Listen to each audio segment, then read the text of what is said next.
Moi, je suis docteur Mickaël Guetta, je suis pédopsychiatre à l'hôpital de la Pitié-Salpêtrière à Paris et je m'occupe dans mon activité de consultation d'enfants et d'adolescents qui ont différents types de problématiques et notamment les troubles de l'attention et de la concentration.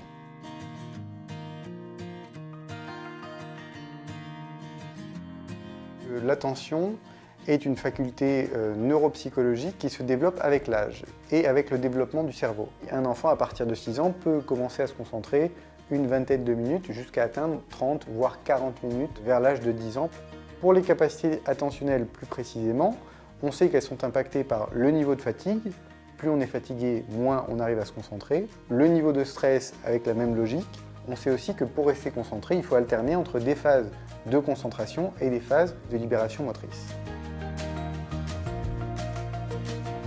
Les difficultés d'attention chez les enfants peuvent se présenter de différentes manières. La manière la plus classique, c'est un enfant qui, lorsqu'il commence à être concentré sur une tâche, ne termine pas cette tâche et passe directement à une autre tâche.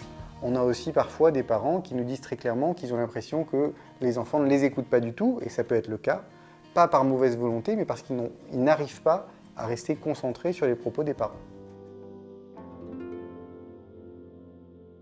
Ce qu'on recommande aux parents, c'est tout d'abord de permettre à l'enfant d'avoir au quotidien une hygiène de vie favorable, c'est-à-dire avoir une bonne alimentation. La seconde chose, c'est d'avoir aussi un niveau de sommeil suffisant et réparateur pour que l'enfant ne soit pas fatigué en journée, de limiter un maximum les écrans, d'avoir une activité physique régulière qui permette aux enfants de se décharger. Et ce que font souvent naturellement les enfants, c'est de trouver des objets du quotidien qui leur permettent de stimuler un de leurs sens, ce qui va permettre de pouvoir se concentrer sur les enseignements et sur leur copie au sens large.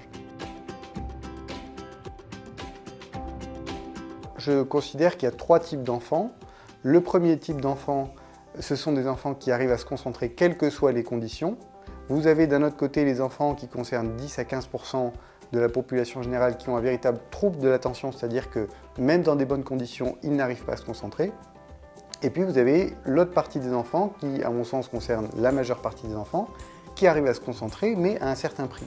Et donc en général, c'est ces enfants qui utilisent des moyens alternatifs comme le fait de mâchouiller leur stylo, d'écraser leur gomme, ou en tout cas d'utiliser tout un tas d'outils qu'on peut trouver dans leur trousse au quotidien pour focaliser une partie de leur attention sur ces objets et donc leur permettre d'être plus attentifs à ce qui se passe en classe.